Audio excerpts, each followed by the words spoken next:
Hey, hey, hey. Time for another out of this world story from rSpace. Cheating wife before and after the wedding, plus the death of my friend, the affair partner. Me, 26 male, and my wife, 25 female, have been married just over a month. My friend, 25 male, worked with me for 3 years and was one of my best friends. Too long to read, my wife has been cheating on me months before the wedding. So we were laying in bed and she received a message from one of my friends and immediately swiped up. I asked her what it was and to see it. She told me she wants to protect his privacy. I reminded her that she's my wife and we should never hide anything, especially messages from other dudes. She freaked out saying, "You don't trust me? I can't believe this. I'm sleeping on the couch." And she deleted everything off her phone between him and her and blocked him on everything. Next day rolls around and she's mad at me, and I'm still mad at her. I man up and tell her she's lost some of my trust, but if she's being honest that it really was nothing, I would forgive her if I can see the message. She deleted them all and blocked him. My gut was screaming at me, but I put it aside and the rest of the day goes on well and without incident. The next day, I woke up from a call from a different coworker, that my friend killed himself the night before. I was dumbfounded and shocked. I saw him 2 days before and we were talking about his half day he was taking to go fishing.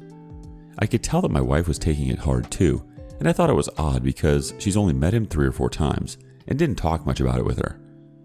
A few days later, the day after we celebrated our 1 month, I get a call from the wife saying, "Hey, please don't go over to girl's house. I need to talk to you first." I'm confused and say, I don't know what she's talking about. Then the girl of my friend saying she needs to talk to me and unloads information that my wife and friend have been talking for months. I go over and she shows me the messages. There were, "I can't wait for our future together. I can't wait to meet our children. I love you." And nudes and all that, talking about how magical the other day was. I was scrolling through the messages for about 30 minutes and didn't even get to the end of the week. But the last text he sent was to my wife saying, "I love you. This isn't your fault." I went home and she was gone. I went on a 2-day bender with no contact with her, besides the occasional drunk, "You broke me" texts from me, and no contact with anyone else.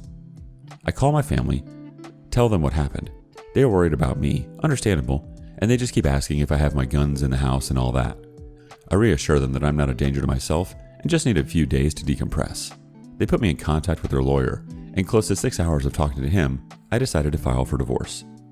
Last night, I got a message from her that said, "I want to work through this and we should both go to individual and couples counseling." I haven't messaged her back. I'm terrified that she will try to take me over the coals, but I hope that she is civil about everything and says, "My stuff is mine, your stuff is yours." I hope to God that she isn't pregnant too. So I'm sitting at home with my 2 dogs waiting for a call from my lawyer saying that she has been served. Let's check with some comments. WTF the Canuck says, "Ask your lawyer about pursuing an annulment." Adara Rose Omnibus says, "The only reason she wants back with you is because she can't have him. Please remember that. And I think you can get an annulment." Cranach chimes in, "You are aware that she only wants to get back with you because her plan A has taken his life and is no longer available, right? I'm very sorry that you are in this position. No one deserves this. If she should be pregnant, then demand a DNA test before you do anything else. Stay in close contact with your lawyer and do exactly what they tell you to do. Take care to never be in a situation where you are alone with her. Who knows what she is up to? Change the locks of your house so that she can't come over and surprise you. Don't message her back. She had her chance and made her decision months ago. You need to protect yourself now. Please stay away from alcohol and drugs. They won't help you now. You need a clear head now more than ever. Ask friends and family for support and to spend time with you. Don't be alone all the time. You are worth so much more than to be treated this way." Last comment from The Fixer, 123456. "She blames you for being paranoid. She cheats, she bails, and now wants to come back home because plan A is gone? You deserve better." Moving on to the next story. Sending my cheating girlfriend to the streets.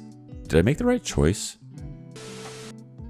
Me, male 19, and my girlfriend, female 18, have been dating for 5 months. Everything was amazing.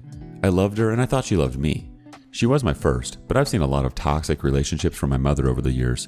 Constantly cheated on, and she tried to fix it. It never worked. I always had to comfort. Well, my girlfriend in the last month was telling me she felt like I didn't love her, and that I was going to leave her. I always, no matter what, reassured her of my commitment and love. But there were a few incidents where guys were being inappropriate over text and she wasn't stopping them. I would get upset by this and ask her to stop contacting these people for obvious reasons, and told her that even though I love her, I won't deal with her talking to guys who want to sleep with her or have bad-mouthed me. She understood that if I seen this again, we were over. Unfortunately, just a few days ago, I was up earlier than her and her phone got a message. I had a gut feeling to check, and sure enough, it was a guy on Snapchat asking when they could hang again.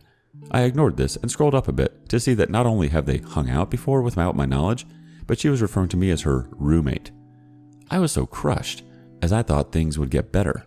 But aside from the Snapchat guy, a guy I had previously told to stop messaging was still talking to her through an archived chat on Messenger.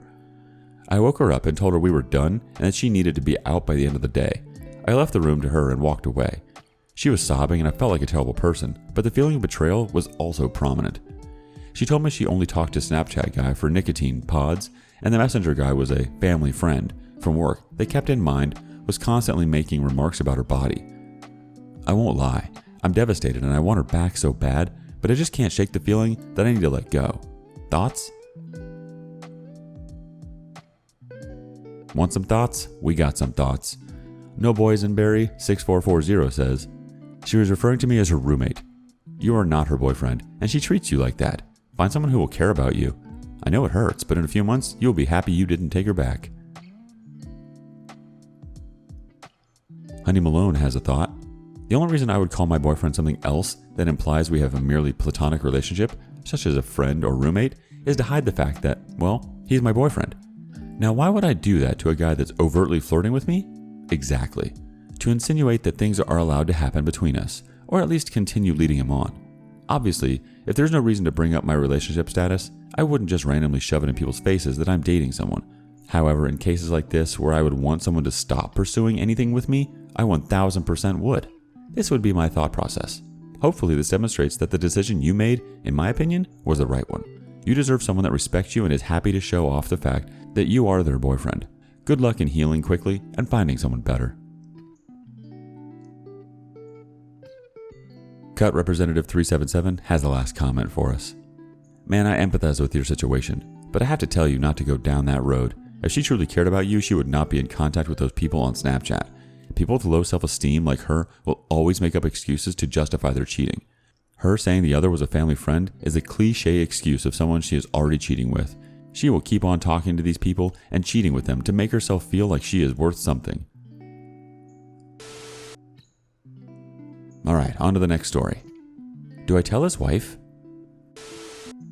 My soon-to-be ex-wife is a cheater. It started 3 years ago. I caught her more than once with more than one guy. Each time, she would beg to stay, tell me it'll never happen again, blah blah blah. Well, last month, I caught her again and kicked her out. I don't know who all she cheated with, probably more than one, but I do know one of them. He works with her, is married with children, and his wife just got done beating cancer. Here's my question. Do I tell his wife, and if so, how? I don't know the extent of it. I'm not sure if it is just emotional or physical too. 2 years ago, I noticed, from a phone bill, that they had texted each other about 1,000 times in 1 month. She told me nothing physical happened. Now that she has moved out, my teenage daughter saw her sending a racy pic to this guy. Instagram stalked him and then asked me about him after. As much as I tried to keep my daughter out of this, she did all of that before talking to me about it. She is also insisting I tell his wife, but I don't have any evidence to show her. I would have killed to have someone tell me, but what do I do when I have nothing concrete to show her? I'm also going through divorce and don't want to nuke the process as it is still cordial now between us. What do I do, Reddit? Edit. I'd prefer to do it anonymously. I only have his wife's Facebook account. Is there a good way to do this? Again, I don't want my divorce turning into a nightmare because of this. Asking for advice. Well, here it comes.